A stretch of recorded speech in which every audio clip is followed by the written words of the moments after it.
So here's the thing about asking for freedom. When you already have everything you need, sometimes the universe gives you exactly what you ask for, and then laughs while you realize how stupid you were.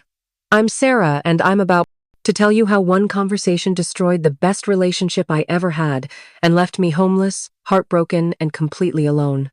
Ryan and I were that couple, the one everyone secretly hates because we were so perfectly matched 3 years together living in this cute apartment downtown with our little routines and inside jokes. I had my whole Instagram aesthetic built around us, hiking, pictures, concerts, selfies, cozy, Sunday mornings with coffee and crosswords. We were disgustingly happy, or at least I thought we were. But then my friends started getting in my head. You know how it is when you're surrounded by people living completely different lives? Suddenly, your perfectly good situation starts looking boring. My best friend Emma kept making these comments about how I was missing out on my 20s. How could I be sure Ryan was the one if I'd never really explored my options? She'd say this while swiping through dating apps showing me all these supposedly amazing guys I could be meeting.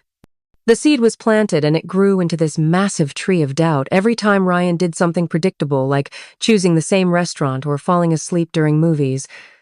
I started thinking about all the adventures I could be having with mysterious strangers instead of arguing about whose turn it was to buy groceries. Emma and the girls would go out and come back with these wild stories about dates and hookups and spontaneous trips while I was at home, meal prepping for the week, like some old married lady.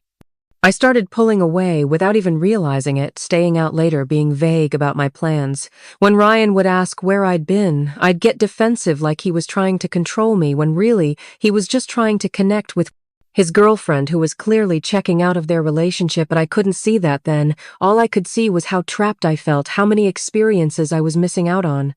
The breaking point came when I found myself Googling solo travel packages.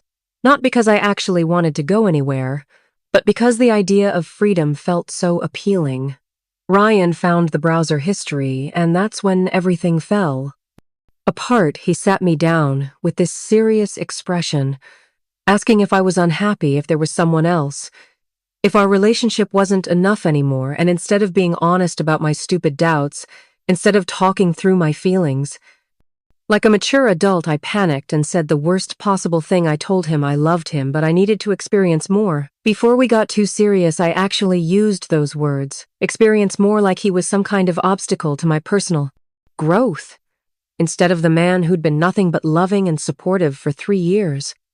You should have seen his face when I suggested we take a break. Not break up exactly, but open things up temporarily, so I could explore other options and then come back to him when I was sure he was the one. The way he looked at me like I'd just suggested we rob a bank together. That should have been my first clue that I was about to make the biggest mistake of my life. But I kept digging deeper, explaining how it would be fair because he could see other people too, even though the thought made me sick. I genuinely believed I was being reasonable, that we could somehow maintain our relationship while I went out and dated other guys, then returned to our cozy little life once I'd gotten the wanderlust out of my system. Ryan went completely silent, which scared me more than yelling would have. Then he asked if I wanted him to wait at home while I experienced other men and welcome me back. When I decided he was good enough, his voice had this dangerous calm. That meant he was furious, but trying to stay controlled. I tried to backtrack, saying it wasn't about him not being good enough. It was about me needing to be sure we weren't settling too young. But every word made it worse. He pointed out that there was no we in my plan, that I was essentially asking him to be my safety net while I played the field. The conversation spiraled from there. Accusations flying back and forth. Him calling me selfish, me calling him controlling, until finally I grabbed my purse and announced I was staying at Emma's, until he calmed down and could discuss this rationally, because clearly he was overreacting to a perfectly reasonable request. That's when he said the words that should have terrified me. Don't expect things to be different when you come back, but I was so convinced I was right that I just rolled my eyes and left thinking he'd realize how mature and thoughtful my proposal was, once he had time to process it. Emma's couch wasn't nearly as comfortable as our bed, and her excitement about my newfound freedom lasted exactly 2 days before she started hinting that I should find my own place. None of my other friends wanted a heartbroken woman camping out in their living rooms, especially not when they were trying to bring guys home. By day 4, I realized Ryan hadn't texted or called once, which was starting to worry me, so I decided to go back to our apartment and talk things through like adults. I'd apologize for how I'd handled things and we'd figure out a compromise that worked for both of us. Except when I put my key in the lock, it didn't work. I tried again, thinking our finicky door was just being difficult, but nothing the key wouldn't even go in properly. That's when Mrs. Johnson from next door poked her head out and mentioned seeing a locksmith the day before. My stomach dropped as the reality hit me. Ryan had changed the locks. He'd actually locked me out. When I finally got him on the phone, his voice was cold and distant, confirming what I already knew: he'd taken over the lease. My name was being removed. I had until Saturday to collect my things, and he'd be out from 2 to 4, so I wouldn't have to see him. That's when it hit me. I was homeless.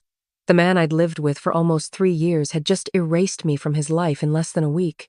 And suddenly my grand plan for experiencing more felt a lot less appealing when I was sitting in a hallway outside an apartment I could no longer enter. The next few weeks were a blur of couch, surfing, desperate phone calls, and growing desperation. My friends who'd been so supportive of my need for freedom were suddenly unavailable when I needed actual help.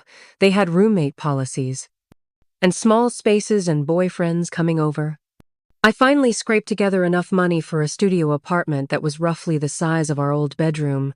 The walls were thin, the neighbors were loud, and every night I lay awake wondering how I'd gone from having everything to having nothing in the span of one conversation. But the real knife to the heart came when I went back to collect my remaining things and found Ryan with someone new, a beautiful woman named Lisa, who clearly felt comfortable enough in my old apartment to have a key and wear his shirts. Was everything I'd thought I wanted to be: free, spontaneous, living in the moment. Ryan looked better than I'd ever seen him, happier, more confident, like removing me from his life had been the best decision he'd ever made. When I tried one last desperate attempt to win him back, he looked at me with something close to pity and said the words that still haunt me. "I loved you too, but not anymore." 6 months later, I'm still in that tiny apartment, still scrolling through dating apps, trying to find whatever it was I thought I was missing. Ryan and Lisa are engaged, planning the life I threw away because I was convinced the grass was greener somewhere else. Turns out the grass isn't greener. It's just different. And sometimes different means worse. Sometimes what you're looking for is exactly what you already had, and by the time you realize it, someone else is living your dream, while you're left wondering how you could have been so stupid. So here's my advice to anyone thinking about asking for a break to explore other options. Make sure you're ready to lose everything, because freedom isn't free, and sometimes the price is higher than you ever imagined paying.